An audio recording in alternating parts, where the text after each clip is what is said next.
णमीऊणवड्ढमाणं परमपाणं जिणं तिशुद्धेन वोच्छामि रयणसारं सायारणयार्धं मीणम्। बोलिए श्री 1008 चंद्रप्रभ भगवान की जय। आचार्य श्री कुंद कुंद स्वामी की जय। हम सभी बड़े सौभाग्यशाली हैं जो हमें आचार्य कुंद कुंद स्वामी का महान ग्रंथ रयणसार के अध्ययन का अवसर मिल रहा है। हम सभी पूर्ण भक्ति भाव के साथ विनय पूर्वक इस ग्रंथ राज का अध्ययन कर रहे हैं। इन गाथाओं के एक एक शब्द को प्राकृत भाषा की दृष्टि से समझने का प्रयास चल रहा है। आज हम दो गाथाओं का अध्ययन करेंगे, क्रमशः गाथा क्रमांक 70 और 71। ये दोनों गाथाएं बहुत महत्वपूर्ण हैं। आचार्य कुंद कुंद स्वामी बड़े सरल शब्दों में बहुत ही गंभीर विषय, गंभीर से तात्पर्य है कि जो कि हमारे संसार को नष्ट करने में एकदम कारणभूत है, ऐसे विषयों को प्रकट कर रहे हैं। चलिए प्रारंभ करते हैं। गाथा क्रमांक 70। उच्चारण। पुव्वम, पुव्वम आधा वा पूरा वा, पुव्वम सेवई, सेवई। मिच्छा आधा च छ, मिच्छा। मल, मल। सोहण, सोहण। हेयु, हेयु। सम्म, सम्म। भेषजम, भेषजम आधा ज पूरा ज, भेषजम। पच्छा, पच्छा आधा च छ, पच्छा।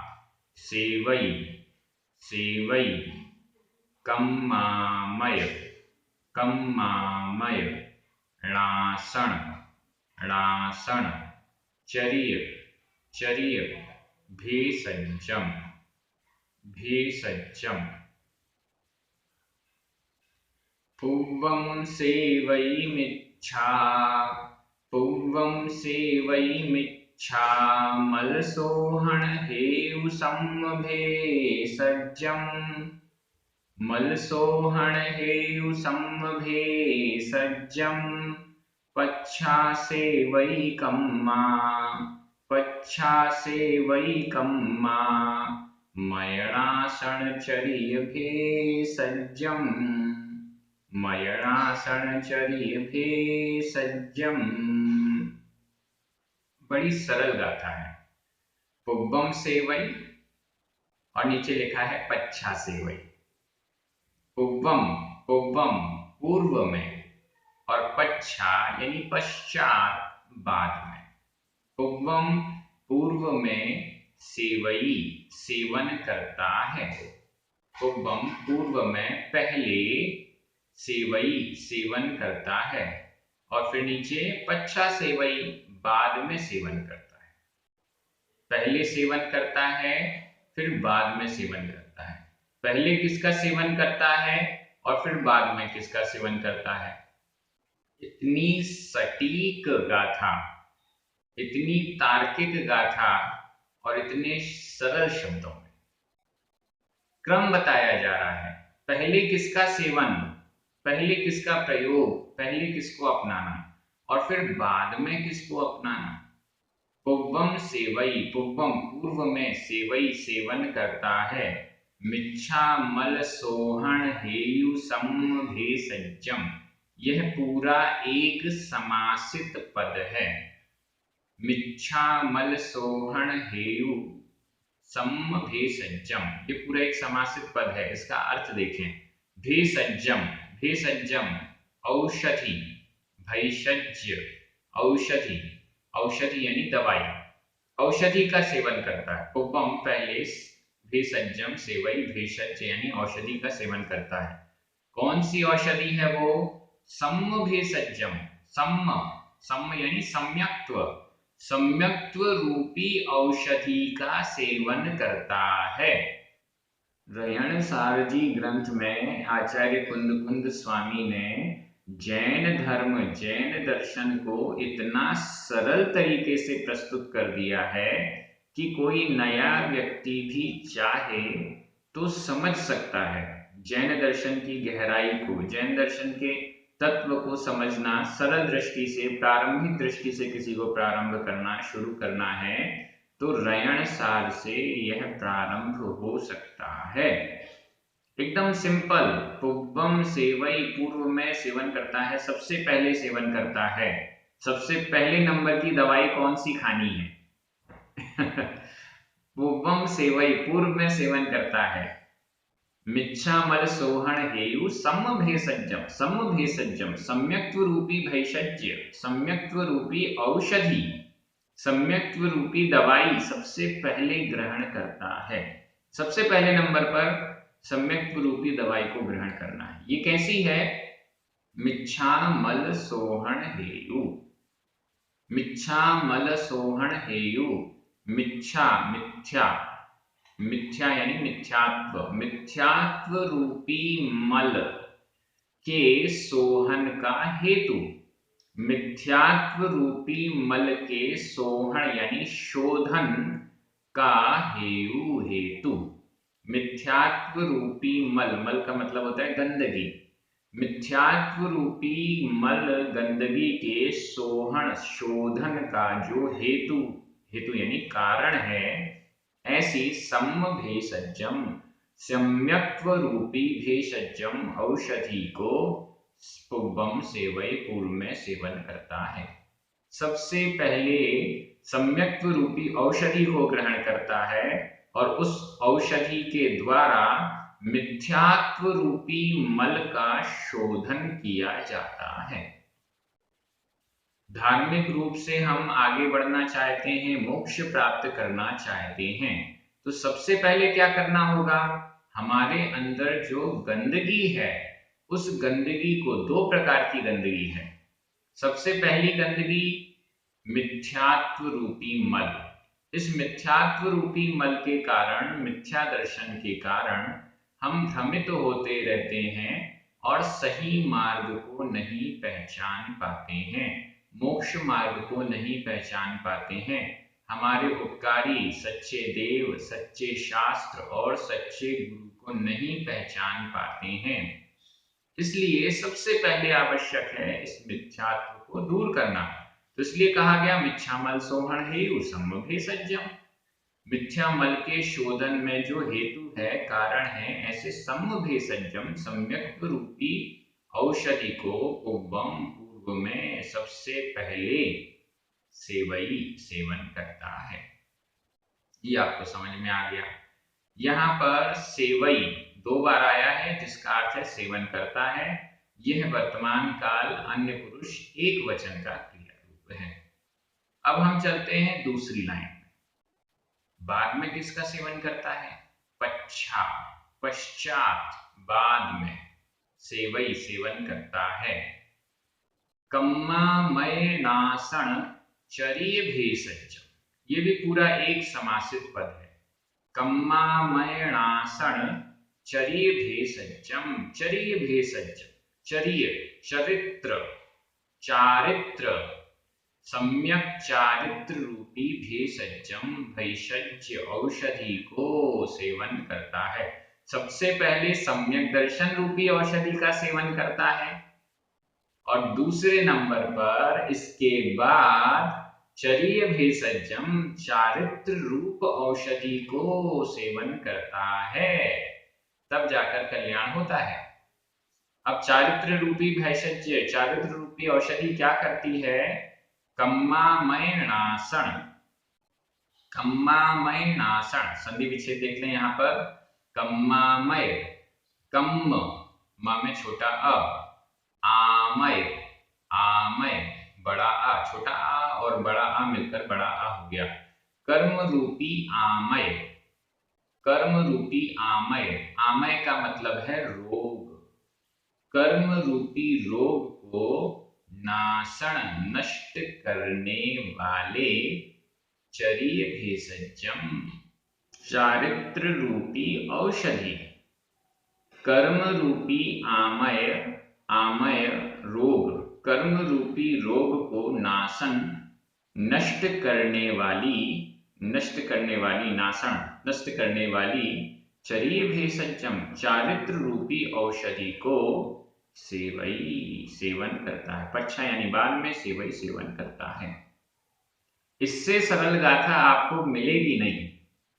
मोक्ष मार्ग का इससे सरल उपदेश आपको मिलेगा नहीं। कितना सरल, जिसको प्राकृत भाषा नहीं भी आती है तो भी थोड़ा सा समझने का प्रयास करेगा और ये गाथा एकदम क्लियर हो जाएगी। सबसे पहले सम्यक्त्व रूपी औषधि के द्वारा मिथ्या रूपी मल का शोधन किया जाता है और उसके बाद फिर कर्म रूपी रोग को नष्ट करने वाले चारित्र रूप औषधि को ग्रहण किया जाता है। ये एक क्रम है। सम्यक दर्शन को ग्रहण किए बिना, मिथ्यात्व रूपी मल को हटाए बिना चारित्र रूपी औषधि का ग्रहण करेंगे तो फिर काम नहीं हो पाएगा। डॉक्टर ने जैसा बताया है वैसी दवाई लेनी होगी। सबसे पहले मिथ्यात्व को दूर करने के लिए सम्यक्त्व वाली दवाई टैबलेट लेनी है और इसके बाद कर्म को नष्ट करने वाली ये सम्यक चारित्र रूपी दवाई लेनी है। अब यहाँ पर एक बहुत अच्छी बात, चिकित्सकीय दृष्टिकोण से हम इस गाथा को देखें तो दो चीजें हैं। एक तो है मल का शोधन और दूसरा है आमय नाशन, रोग का नाश। रोग कौन सा है? कर्म। ये रोग हैं जो 8 कर्म अनादिकाल से हमारे साथ बंधे हुए हैं, ये रोग है। इस रोग को नष्ट करने में समर्थ सम्यक चारित्र है, सम्यक दर्शन नहीं। ध्यान से देखिएगा, बहुत सारी बातें इसमें खुल रही हैं। अभी आपने सामान्य अर्थ तो समझ लिया, अब हम विशेष पर जा रहे हैं। सम्यक दर्शन से कर्मों का नाश नहीं होता, ये बात आपको क्लियर हो रही होगी। सम्यक दर्शन से तो मिथ्यात्व का नाश हुआ है।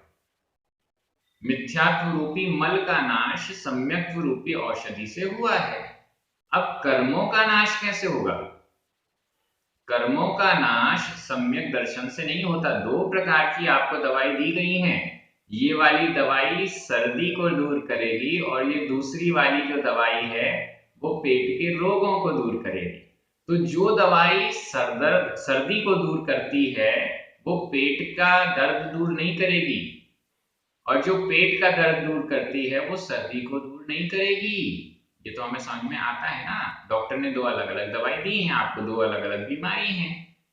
वैसे ही सम्यक चारित्र रूपी औषधि है वो कर्मों का नाश करती है। सम्यक दर्शन से कर्मों का नाश नहीं होता। सम्यक दर्शन के साथ चारित्र का पालन करेंगे तो कर्मों का नाश हो जाएगा, ये एक अलग बात है। लेकिन सम्यक दर्शन प्राप्त करने के बाद कोई कहे मैं तो सभी कर्मों को नष्ट कर दूंगा, तो ये असंभव है। एक सम्यक दृष्टि जीव 33 सागर, इतनी लंबी आयु, 33 सागर की लंबी आयु सर्वार्थ सिद्धि के देव की है। नीचे नरकों में भी होती है। सम्यक दर्शन से सहित वह जो सर्वार्थ सिद्धि का देव है वह 33 सागर तक जितनी उसकी आयु है इतने लंबे समय तक लगातार सम्यक दर्शन से सहित है। फिर भी उसकी ऐसी कर्मों की निर्जना नहीं हो पाती कि पूरे कर्म नष्ट हो जाए। सर्वार्थ सिद्धि के देव 33 सागर तक रेगुलर सम्यक दृष्टि होते हैं, फिर भी सम्यक दर्शन के साथ होते हुए वे कर्मों को पूर्ण रूप से नष्ट नहीं कर पाते हैं। कर्मों की निर्जरा क्योंकि सम्यक चारित्र से होती है। सम्यक दर्शन से कर्मों की निर्जरा नहीं है, सम्यक चारित्र से कर्मों की निर्जरा है। ये बात एकदम स्पष्ट यहाँ आचार्य कुंकुन स्वामी ने कर दी है।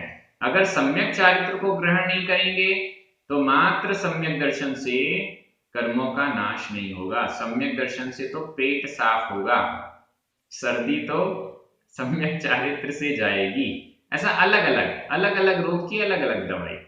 तो यहाँ सबसे पहले मल का शोधन, कोई भी दवाई दी जाती है तो सबसे पहले मल का शोधन, पेट साफ कराया जाता है। जब पेट साफ हो जाएगा, पचन सही हो जाएगा, इसके बाद पाचन तंत्र सही हो जाएगा, इसके बाद फिर रोग को दूर करने की दवाई दी जाती है। यदि रोग को दूर करने की दवाई डायरेक्ट दे दी गई और पाचन तंत्र सही नहीं है तो वह दवाई साइड इफेक्ट भी कर सकती है, उससे हालत और बिगड़ सकती है। तो इस दृष्टि से सबसे पहले कौन सी दवाई हमको खानी है?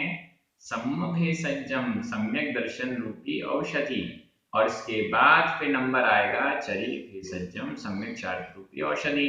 कई लोग ऐसे हैं, पहली वाली दवाई तो ले ली, पहली वाली डोज तो ले ली और दूसरी डोज नहीं ले रहे हैं। ऐसा नहीं, दोनों डोज लेनी है। सबसे पहले सम्यक्त्व रूपी औषधि और इसके बाद चारित्र रूपी औषधि। मुझे लगता है ये इतनी सरल गाथा थी, आपको एक एक शब्द इसका क्लियर हो गया है।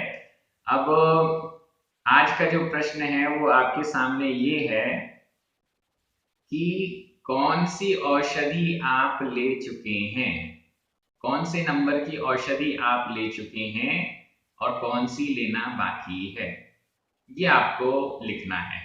कई लोग ये लिखेंगे कि दोनों नहीं ले पाए, कई लिखेंगे पहली ले ली है, कई लिखेंगे कि पहली दूसरी दोनों ले ली। देखते हैं कौन क्या लिखता है। अब हम चल रहे हैं आगे, गाथा क्रमांक 71, उच्चारण।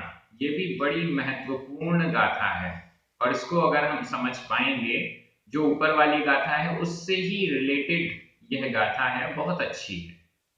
उच्चारण देखते हैं। अर्णाणी, अर्णाणी, अधड़ा पुरणा, अर्णाणी विषय, विषय विरत्तादो, विरत्तादो, अधता पुरता, विरत्तादो, अर्णाणी विषय विरत्तादो। ये पूरा एक समासित पद है।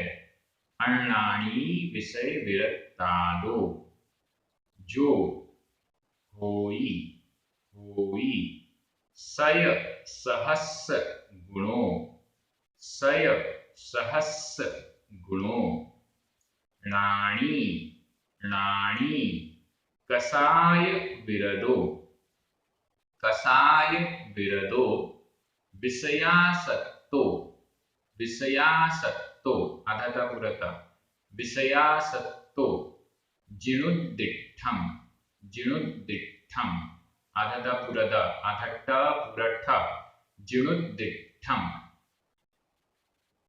अर्णाणी विषय विरत्तादो, अर्णाणी विषय विरत्तादो, जो होई सय सहस्स गुणों, जो होई सय सहस्स गुणों, नाणी कसाय विरदो, नाणी कसाय विरदो, विषयासक्तो जिणुद्दिठम, विषयासक्तो जिणुद्दिठम।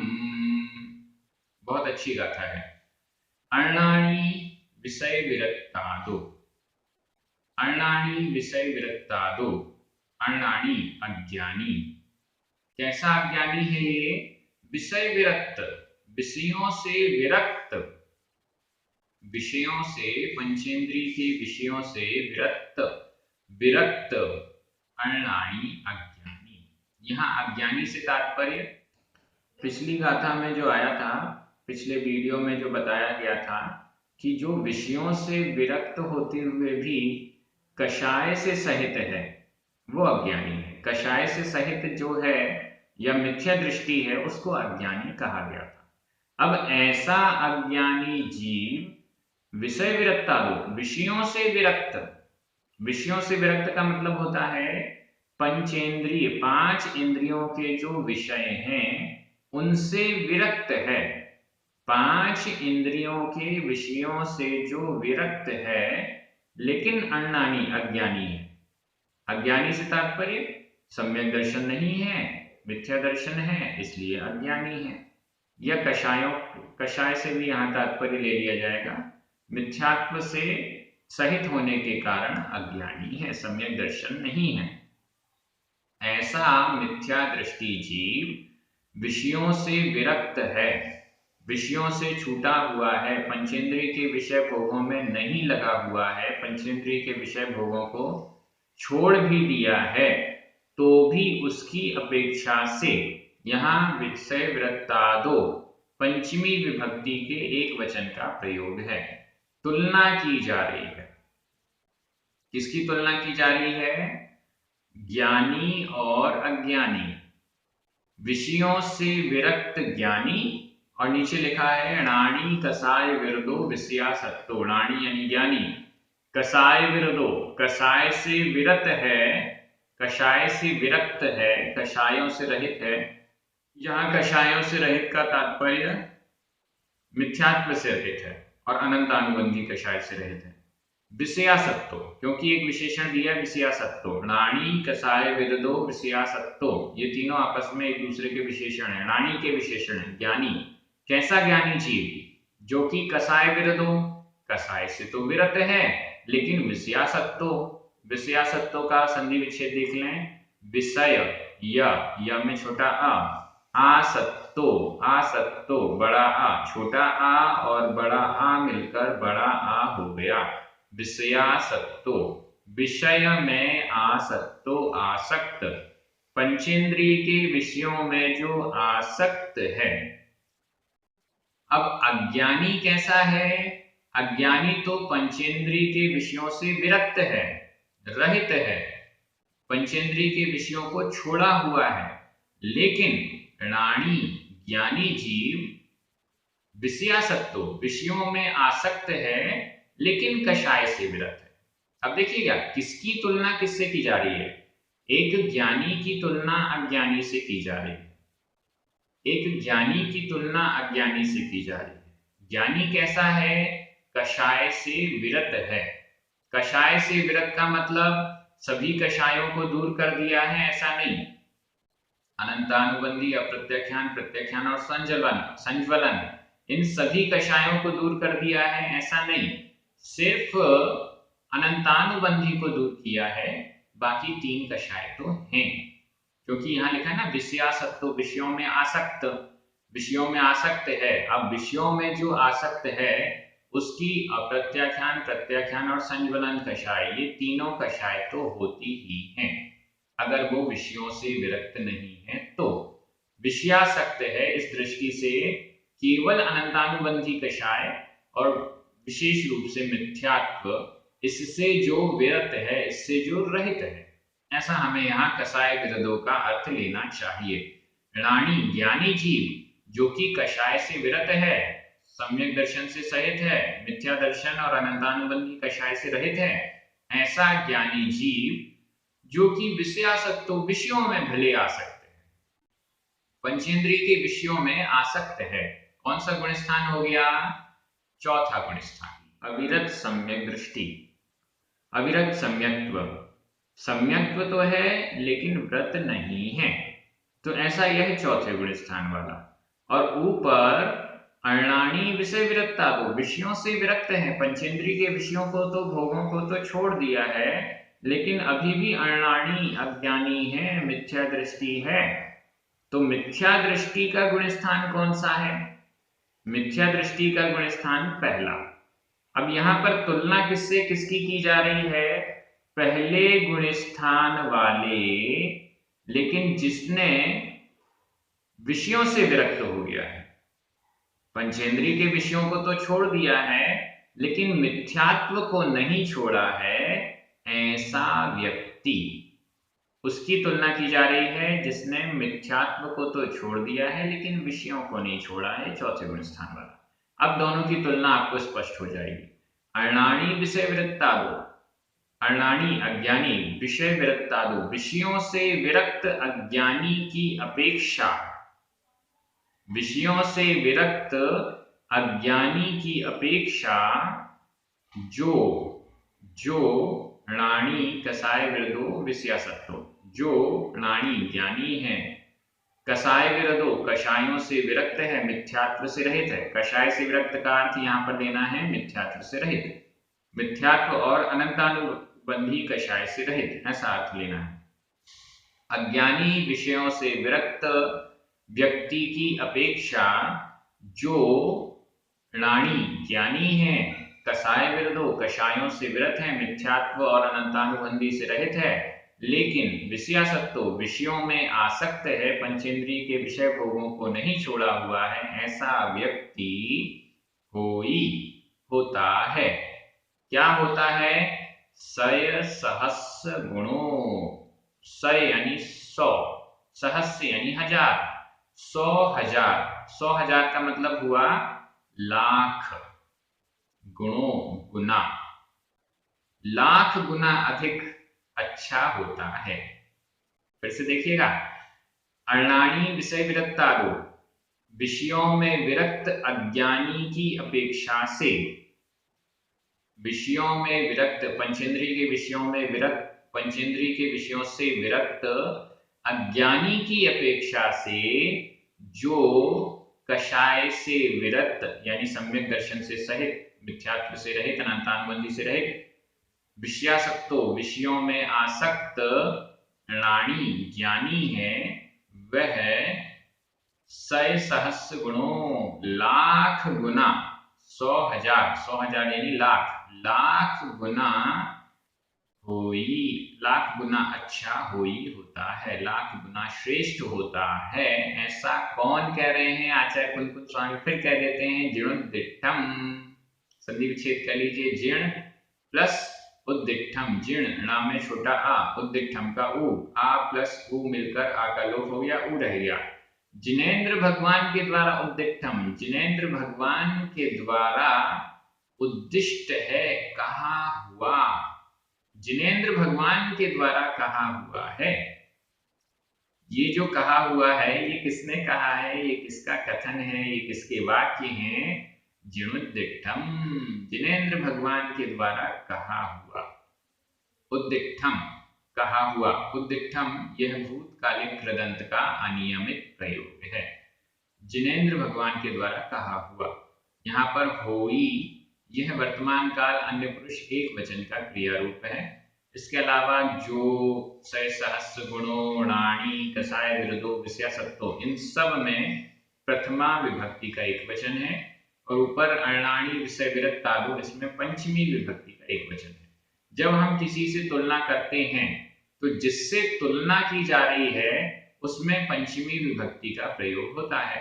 तो अज्ञानी, विषयों में विरक्त अज्ञानी की अपेक्षा से यहाँ पर पंचमी विभक्ति का प्रयोग हुआ है। तो इससे ये स्पष्ट हो गया है, जो विषयों में विरक्त है लेकिन मिथ्यात्व नहीं छोड़ा है तो गड़बड़ है, और जिसने मिथ्यात्व छोड़ दिया है वो इसकी अपेक्षा से सही है, ऐसा हमें समझना चाहिए। मैं आप सभी से आग्रह करूंगा कि इन दोनों गाथाओं पर आप सभी चिंतन कीजिएगा, मनन कीजिएगा, और अपने घर के युवाओं को रयण सार के अध्ययन के लिए भी प्रेरित कीजिएगा। ग्रंथ बड़ा सरल है, एक एक गाथा समझ में आ रही है। पुण्यार्जकों को विशेष धन्यवाद, आप सभी पढ़ने वालों को जय जिनेंद्र, जिनवाणी माता की जय।